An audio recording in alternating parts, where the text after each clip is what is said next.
La cárcel de mujeres, ubicada en Colón, viene siendo noticia desde hace algunos días por distintos episodios de violencia. Un grupo de trabajadores, de operadores y también policías vienen denunciando hacinamiento y malas condiciones de trabajo, al punto que un grupo de estos trabajadores presentó un recurso de habeas corpus, algo histórico. Es la primera vez que un grupo de trabajadores acude a este tipo de recursos para bajar, por ejemplo, el hacinamiento y mejorar algunas situaciones. La justicia falló a favor, en parte, de este reclamo y le pidió al Ministerio del Interior que presentara un plan en 45 días que luego se pueda ejecutar en 120. Todo esto el Ministerio también decidió apelar a este fallo. ¿Qué puede pasar con todo esto? Hoy vamos a estar hablando con un trabajador que está en esa cárcel de mujeres y que conoce de cerca todo lo que está ocurriendo. Bienvenidas, bienvenidos a Así Comienza el Lado B. Me parece que es una buena noticia. Me parece interesante que el sindicato haya hecho un planteo vinculado a su know-how, a su conocimiento, que las condiciones de reclusión. El habeas corpus es un muy buen mecanismo que le permite al juez observar una situación y verificar si eso se puede mejorar, por eso se llama habeas corpus correctivo, y ojalá que la implementación traiga cambios. Hay varias medidas que fueron aceptadas por el juez, otras no, y yo creo que allí hay un menú de acciones para hacer y la sentencia tiene que cumplir, por lo tanto yo creo que de alguna manera también le viene bien al INR porque eso obliga a que haya recursos. Los recursos tendrán que salir o de economía, o de una partida especial o de algún lugar, porque el habeas corpus justamente es para eso. Cuando hay situaciones que no se arreglan, no por mala voluntad de la dirección del lugar, sino porque no tienen los recursos, porque se dijo durante el recurso, la actitud proactiva, de compromiso de la dirección del lugar, pero que sin embargo hay cosas que se deben corregir en el edificio. Mientras tanto, estamos a la expectativa de las noticias de que se pueda avanzar en la construcción de una nueva cárcel, sobre el cual estamos siguiendo cerca. Y de este tema estaremos hablando esta noche en vivo aquí en Lado B, en la pantalla de TV Ciudad, con Germán Gutiérrez, que es operador penitenciario, uno de los firmantes además de esta carta, de este recurso que se presentó y que conoce obviamente de cerca todo lo que allí está ocurriendo. Germán, es un gusto recibirte en Lado B, bienvenido, ¿cómo andás? Bien, igualmente. Bueno, lo mencionaba recién en la introducción, ¿no? Si se quiere es la primera vez que un grupo de trabajadores recurre a este recurso, que va a este recurso. ¿Qué lectura tenés sobre esa situación? Que es un hecho histórico en que los trabajadores tomamos la iniciativa ante lo que es un abandono de las políticas públicas en materia carcelaria para tratar de cambiar la realidad en la que trabajamos y en la que viven las personas privadas de libertad. Para que la gente lo tenga claro, ¿no? ¿Qué función cumple, por ejemplo, un operador penitenciario? El operador penitenciario es un gestor de convivencia, media los conflictos de las personas privadas de libertad y velamos por sus necesidades, a diferencia de la policía que actúa en situaciones de violencia. ¿Y están designadas, por ejemplo, las funciones para un operador? Sí, están todas enumeradas en el decreto 104 del año 2011. En ese sentido, un operador cuando ingresa a trabajar, ¿no? O cuando ya lleva mucho tiempo de trabajo, recibe formación, recibe, digamos, cierta actualización de las tareas que tiene que cumplir. ¿Cómo es ese funcionamiento? Sí, recibe formación por parte del Centro de Formación Penitenciaria, el CEFOPEN, pero lo que en realidad te enseña a trabajar es el trabajo en el campo. No hay nada teórico que te prepara lo que tú vas a vivir adentro de una cárcel. Ajá. Bueno, allí seguramente después se encuentran, cuando están desempeñando tareas, con un montón de desafíos. Claro. Allí me quedo con eso que mencionabas, de la experiencia. Sí. Lo que pasa en el día a día seguramente es muy difícil de poder prevenir en cuanto a una formación, supongo. Y aparte, cada cárcel es un mundo diferente. A ti te pueden preparar de una misma manera en el Centro de Formación Penitenciaria, pero según a la cárcel que tú vayas derivada, te vas a encontrar una realidad totalmente distinta. Ajá, entiendo. Bueno, hablando de realidad, ¿no? Estamos hablando de esta situación de la cárcel de mujeres, que tiene lugar para 390 personas y están hoy viviendo cerca de 719. ¿Cuál es la situación? ¿Qué es lo que está pasando? Bueno, antes de eso, quiero aclarar que todo lo que voy a decir está en los informes del comisionado parlamentario y en lo que ha sido acreditado en la demanda, porque todavía hay órdenes de servicios que impiden a los funcionarios salir a manifestar públicamente sobre las cosas que por nuestra tarea conocemos de primera mano, pero que sin embargo es de conocimiento público, como son las inhumanas condiciones que se viven en las cárceles uruguayas. ¿Desde cuándo se da esta situación? ¿De cárcel de mujeres o del sistema en general? En este caso, de cárcel de mujeres. En cárcel de mujeres, a ver, el sistema penitenciario en general ha vivido siempre en una situación patética. Pero sin embargo, en el periodo del año, en el primer gobierno de Bonomi, después de que la ONU denunció al Estado uruguayo, hubo una fuerte inversión en el tema penitenciario, la mayor inversión en la historia democrática. Incluso fue ahí que nace el escalafón del operador penitenciario y se planifica todo un programa para que las cárceles sean descentralizadas del Ministerio del Interior, al punto que hoy todas están bajo la órbita administrativa del Instituto Nacional de Rehabilitación. Paso previo para una futura descentralización que hasta el día de hoy la estamos esperando. ¿Y qué se conseguiría con eso, por ejemplo, hablando de la descentralización? Y una mayor autonomía a la hora de gestionar los recursos y planificar una política penitenciaria. Por ejemplo, lo que estamos viviendo ahora es una crisis humanitaria producto de la política penal llevada a cabo por este gobierno. Las distintas leyes que han aprobado en materia penal han creado que se ha limitado el beneficio de la libertad anticipada para los delitos de droga, lo mismo que para la redención de pena por trabajo y estudio, y han creado un agravante que es la venta de drogas mediante el uso del hogar. Las mujeres particularmente es el delito que más cometen, entonces son las más perjudicadas por toda esta inflación penal, y a la vez la política del Estado no ha seguido una política de planificar el aumento de la población reclusa femenina, al revés de lo que pasa con la población masculina, que este gobierno ya creo que va a inaugurar ya inauguró 3 cárceles, creo, pero sin embargo la respuesta del gobierno frente a esta crisis humanitaria es que recién después de ser aprobada el proyecto de la nueva cárcel público-privada por la OPP, estaría en 18 meses construida. Mientras tanto, ¿qué alternativa da el gobierno para resolver esta crisis? Es apelar el fallo de un juez que lo mandata a tomar medidas en 150 días. A mí me parece que, viniendo de un ministro de Estado, deja muy mal parada a la política uruguaya. Ahora vamos a ir a eso, ¿no? Hablas de inflación penal, mencionaste algunos elementos importantes en toda esta historia. Por ejemplo, el delito que tiene que ver con las drogas, ¿no? Por ejemplo, en la LUC se terminó aprobando un delito. Hay muchas mujeres que terminan en la cárcel por intentar ingresar droga a distintos centros penitenciarios con una pena mínima de 4 años. Estabas hablando también de la situación de que no se puede cortar pena por trabajar o por estudiar. Sí.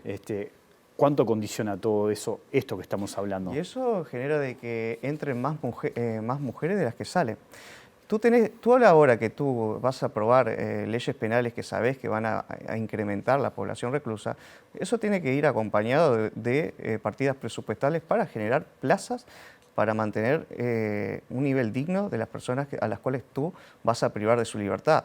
El Estado es garante de esas personas durante todo el periodo que cumplen la pena. Entonces, no es excusa, según palabras del propio Heber, cuando dice de que recibimos las cárceles en una situación caótica. Bueno, por algo se presentaron las elecciones, ganaron, bueno, ahora háganse cargo. ¿Cuál es la situación hoy de las cárceles? Porque ustedes, por ejemplo, hablan de que hay reclusas que han creado como un estado paralelo dentro de las cárceles. ¿Cómo es eso? Y bueno, imagínense que por la falta de personal, las mujeres privadas de libertad carecen de supervisión del Estado, entonces aplican su propia cultura penitenciaria. Prima la ley del más fuerte, básicamente. Hemos visto, se ha hecho viral, han circulado, se han publicado además situaciones de secuestro dentro de la cárcel, de extorsión. Sí. De videos que se graban, que se mandan a familiares de reclusas que están siendo sometidas a distintas torturas dentro de la cárcel. ¿Ese tipo de cosas pasan diariamente, por ejemplo? ¿Cómo es el tema?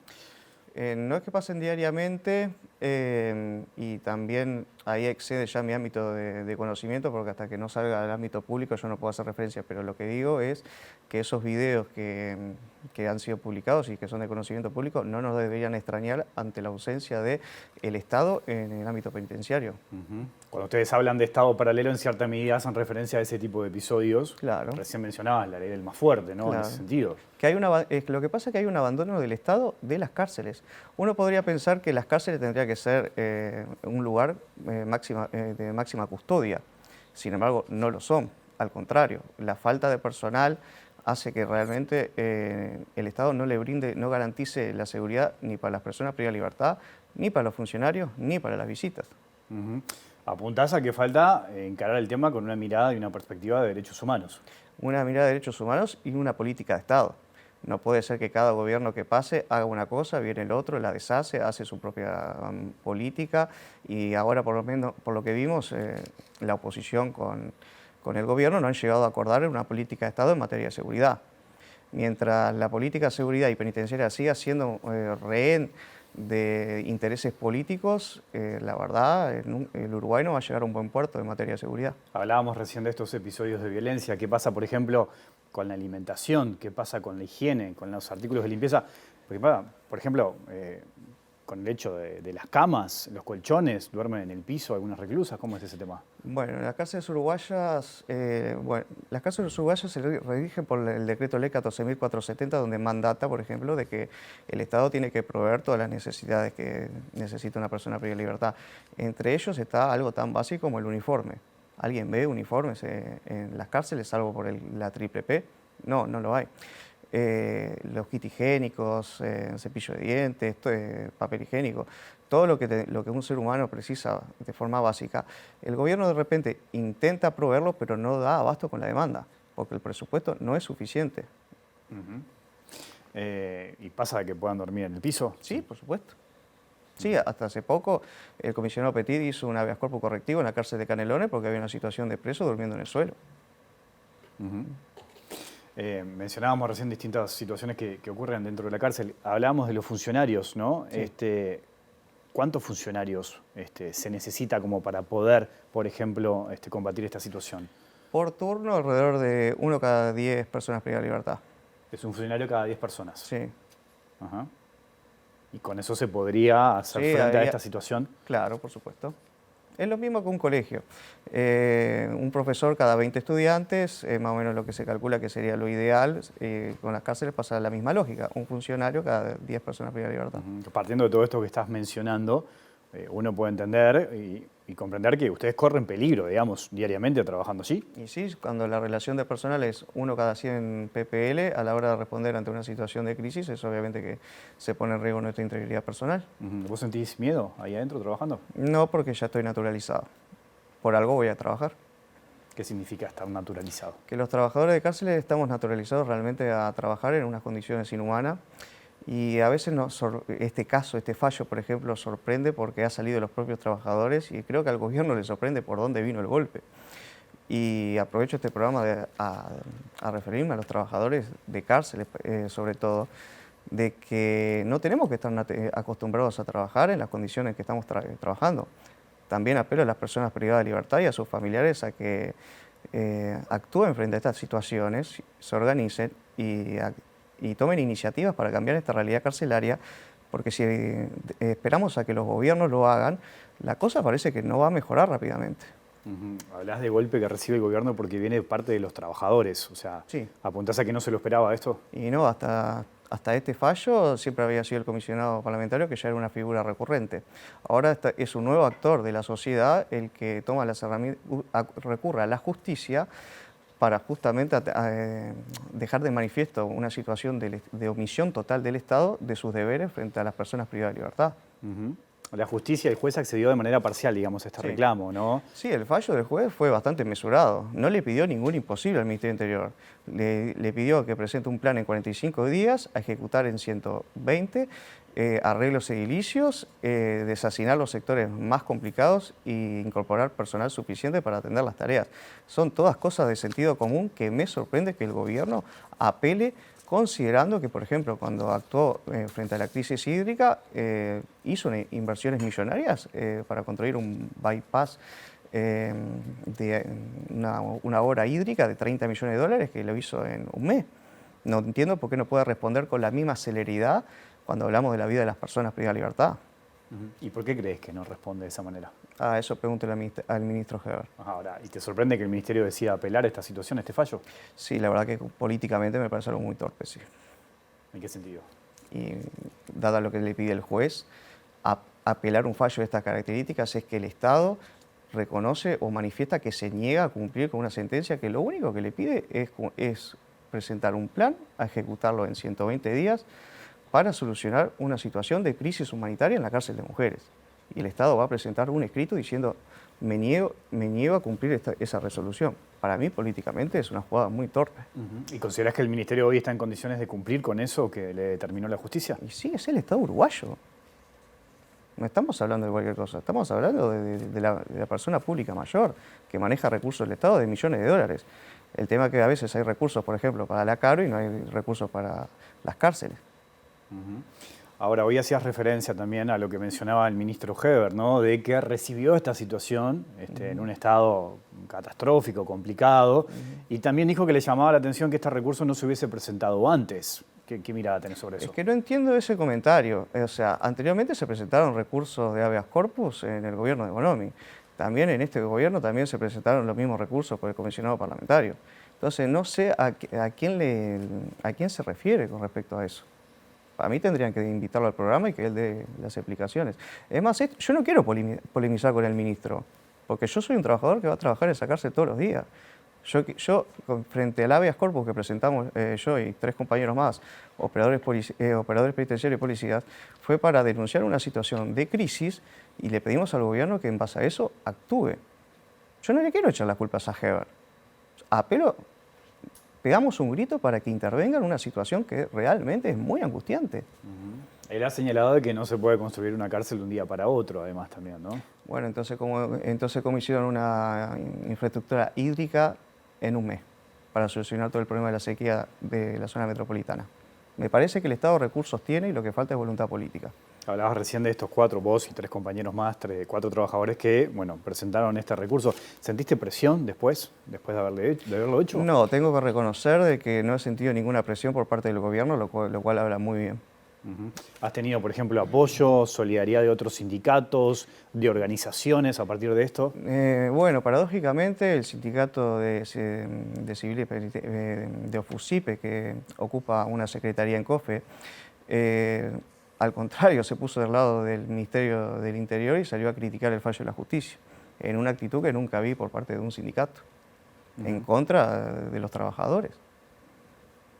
Que no estuvieron de acuerdo con esto que ustedes presentaron. Sí, la verdad que tuvieron una actitud más propia de interlocutores de la patronal que de un sindicato. A mí me parece que el Ministerio está usando a ese sindicato, en el cual tiene un convenio colectivo donde el presidente y el vicepresidente están exonerados de concurrir al trabajo permanentemente, lo cual que con esa condición es difícil pensar que vayan a tener una actitud muy confrontativa con el Ministerio a la hora de reivindicar derechos, y me parece que están usando a ese sindicato para contestar este habeas corpus en lugar de que sea el Ministerio. A partir de esto, igual, de todos modos, ustedes, bueno, hoy me contaba, fuiste a trabajar como todos los días, sí. ¿Se están desempeñando las tareas de manera normal a partir de toda esta situación?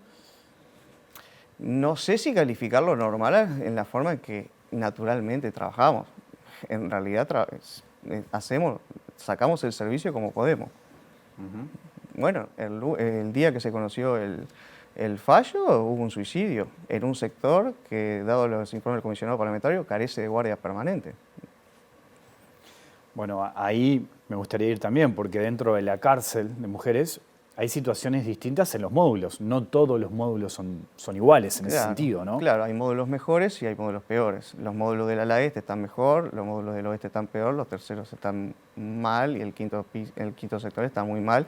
Y a la vez distintos sectores tienen distintos niveles de hacinamiento.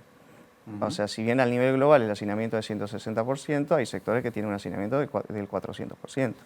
Cuando decís hay algunos mejores y hay otros peores, ¿apuntás a eso o hay otros elementos que llevan también a calificarlos de esa manera? No, es que hay sectores que obviamente por el tipo de clasificación que se hace la población reclusa, hay personas que de repente son más conflictivas, entonces se traduce en que rompen las instalaciones, eso no hay que negarlo, y tampoco exime la responsabilidad del Estado a que si se rompen las instalaciones las tiene que reparar, y hay población reclusa que tiene mejor conducta y obviamente hay un mejor ambiente de convivencia.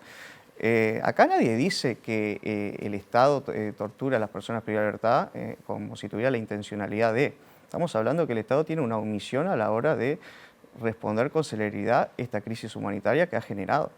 Hablas de crisis humanitaria y más allá de que estamos hablando concretamente de la cárcel de mujeres donde vos trabajás, esto se da en un contexto, en una situación de las cárceles uruguayas que están pasando un momento bastante complicado. Tenemos casi 15.000 personas privadas de libertad, con algunos establecimientos que también tienen una superpoblación importante. Y cuando hablamos de diferencia de módulos, hay diferencia de cárceles. Y, por ejemplo, a nivel general, en la cárcel de varones, de los hombres, también hay diferencias. Sí. No es lo mismo un módulo que otro, ¿no? Sí, es lo mismo, se produce lo mismo. La diferencia es que a nivel de hombres hay muchas cárceles de hombres. En cárceles de mujeres hay una principal que está en Montevideo, que es la que justamente aglutina toda la mujer del país. De hecho, hay muchas mujeres en la cárcel de mujeres que son de otros departamentos. Entonces, a la mujer se recibe una doble pena. Una pena por cometer el delito y otra doble pena por desarraigo familiar. Ujú. ¿Y qué pasa, por ejemplo, con las visitas, con los familiares, ¿no? que van? ¿Cómo es la situación ahí? Y la misma que la situación en general, no podemos garantizar la seguridad de ellos. Ujú. Hoy cuando hablábamos de distintas situaciones en los módulos, mucho se habla también de la cárcel de varones de determinados beneficios, ¿no? Que hay algunos que están mucho mejor que otros porque pueden tener recursos. Se habla mucho de la situación de los narcos que están dentro de las cárceles. Sí. ¿Esa diferencia se puede ver en la cárcel de mujeres, por ejemplo? No, no tanto. La verdad que la cárcel de mujeres es bastante triste. Cuando A se- nivel general, por ejemplo, en la cárcel masculina, sí, los sectores de los narcos están, pero hay una razón para que estén mejores, porque un narco tiene la capacidad de pagar un abogado privado, que si está en una mala condición de reclusión, perfectamente puede interponer una habeas corpus y pasar a una prisión domiciliaria. Por esas razones que el Estado es inteligente y los acondiciona en mejores condiciones de reclusión. Las mujeres no tienen esa suerte. No hay narcos en las cárceles de mujeres así como en los hombres. No se da ese fenómeno. Ellas son todas son presas por micromenudeo nomás.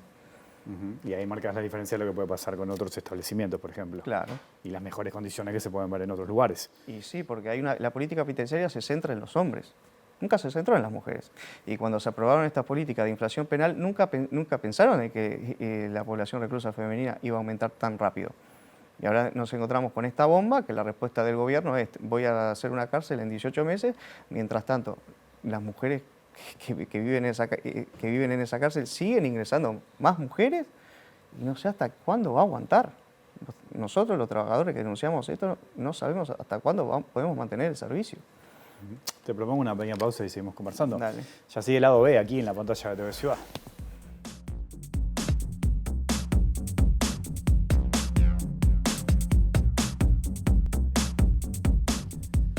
Seguimos en vivo aquí en lado B en la pantalla de TV Ciudad conversando con Germán Gutiérrez, trabajador de la cárcel de mujeres. Germán, hay muchas autoridades y entendidos en la materia que señalan que una forma también de solucionar esta situación a nivel general del sistema carcelario pasa por sacar de la órbita del Ministerio del Interior precisamente las cárceles. ¿Compartís esa mirada? Pero por supuesto, y aparte tiene que ir acompañado de un Ministerio de Justicia y Derechos Humanos, porque si bien la cárcel puede ser un servicio centralizado, tiene que conectar con un ministerio que su función sea planificar la política penitenciaria y que la cárcel como servicio centralizado sea ejecutarla.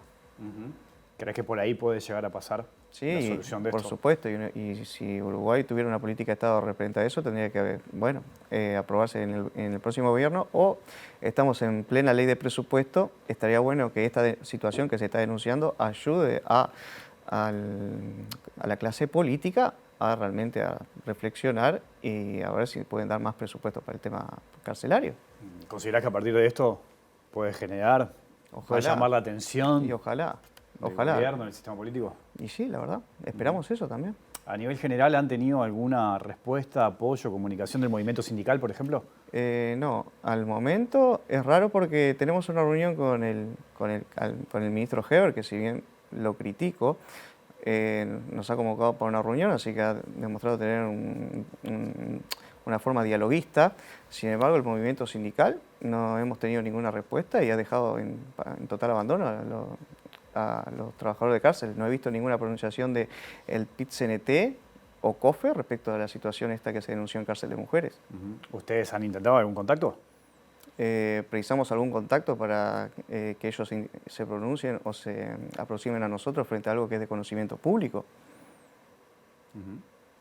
¿Considerás que tiene que salir del movimiento Y me el parece, interés? y me parece. ¿Con qué expectativa van a esa reunión con Heber? Y vamos a escuchar primero, pero dado que va a apelar, pocas expectativas.